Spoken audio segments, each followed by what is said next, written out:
What does Veterans Day mean to you? Yeah. Well, Veterans Day is it's America's time to really say thanks. There's a saying don't know who it's really attributed to, but it says poor is the nation that has no heroes. Shameful is the nation who, having them, fails to honor them. And Veterans Day is our way of saying, let's pause for a moment. Let's have the barbecue. Let's have the ball games. Let's do all those kinds of things. But let's make sure that we remember the reason we can do this is because there are soldiers, sailors, airmen, Marines, and Coast Guardsmen worldwide who are at work so we can be comfortable. Foxy 107.1, 104.3 proudly presents the Back to School with the History Makers program, honoring history makers making a difference in our community. Today's history maker is Brigadier General Arnold Gordon Bray. He's part of the Back to School History Makers program, and I'm standing at attention saluting you, sir, even as we speak. Good afternoon, sir. Good afternoon, and thank you very much. Appreciate it. Glad to be here. Sir, can you enlighten us about the Back to School History Makers program? What is the program about? First of all, the program, it really started with a lot of interest from a retired officer named Richardson, and she started working with the then Secretary of Education, Arnie Duncan, and they launched a program in earnest in 2010. The idea was to make sure that some of the more tangible role models that people could actually relate to, more like them, could get their stories out, because it made the sometimes seemingly impossible, and it gave them those reachable role models and people doing the same kinds of things they're reading about, but someone who looks like them and probably had some of the same kind of real experiences that they had coming up. And as a result, allowed everybody from the Colin Powells to the Arnold Brays to have their stories captured and now be captured and documented in the Library of Congress. And this part of the program is for us who have been recognized to go out and, one, show ourselves and talk to students and make that connection even more real. Now, you've had some great experiences throughout your career. Share them with our listeners and tell them a little bit about what you encountered on your path to success. First of all, I'll be very candid. The key for me has personally been just education, but I wasn't always a great student. But what I've always been is a great reader. I read everything. I read the Childcraft books from cover to cover, and all of them when I was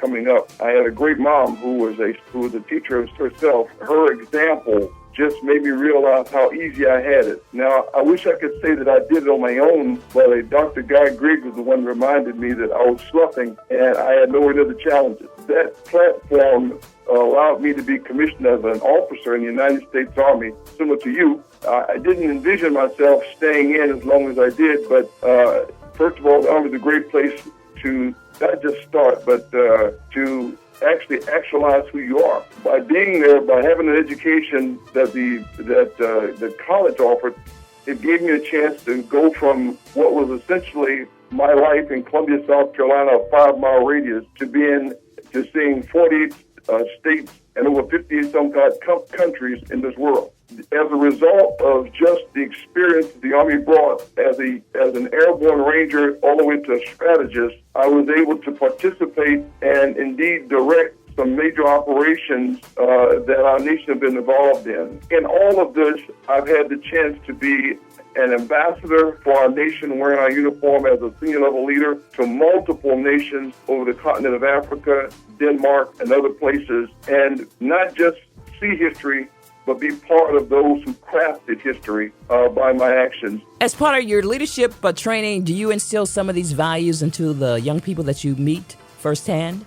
Absolutely. First of all, people are people around the world. The language changes, and you have to be very careful that you don't mirror image what you are thinking and how you think it when you're talking to others. But if you remember the golden rules of being kind to people, that translates to every language and showing those kinds of concerns. The second thing is I've always enjoyed reading. Reading allows me to take my world beyond where I am and sometimes challenge my own ideas. And then lastly, what I try to take to students is something that I've learned and actually stole from from Dr. Franklin, the former president of Morehouse University, is the idea that there are really 5 things that students can use in their day-to-day lives to make them better. And there's some great detail behind it, but the 5 things are, they're called WELLs, WELLS, and I believe in the 5 WELLs. And that's the first of all, in marriage, what I'm talking about, which is be well read. Read everything you can. The second thing that I would say to you is that they should be well spoken. You know, we speak a language called English, and there are some rules that we ought to abide by. And the colloquialisms that are the common language that we use, it's okay from one person to another that you know, but if you're talking to people that you don't know, use the common language.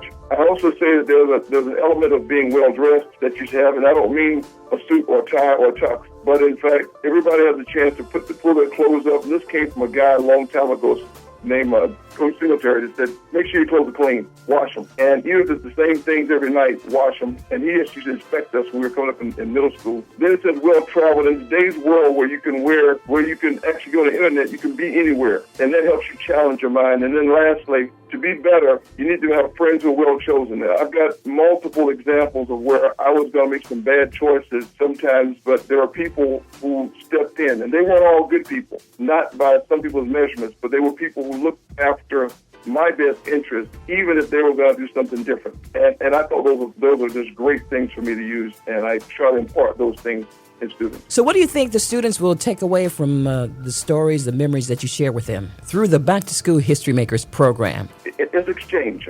First of all, I think it's an exchange.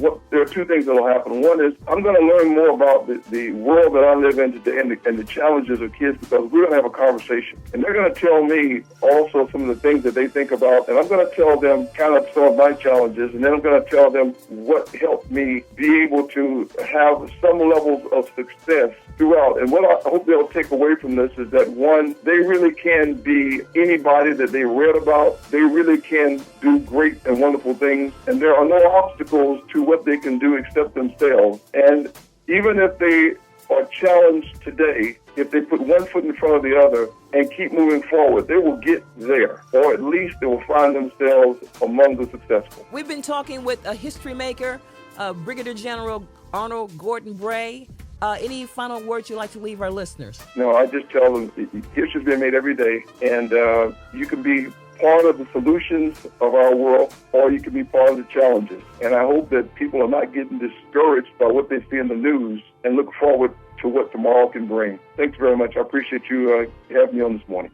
Foxy 107.1, 104.3 proudly presents the Back to School with the History Makers program, honoring history makers making a difference in our community. For more details, go to foxync.com.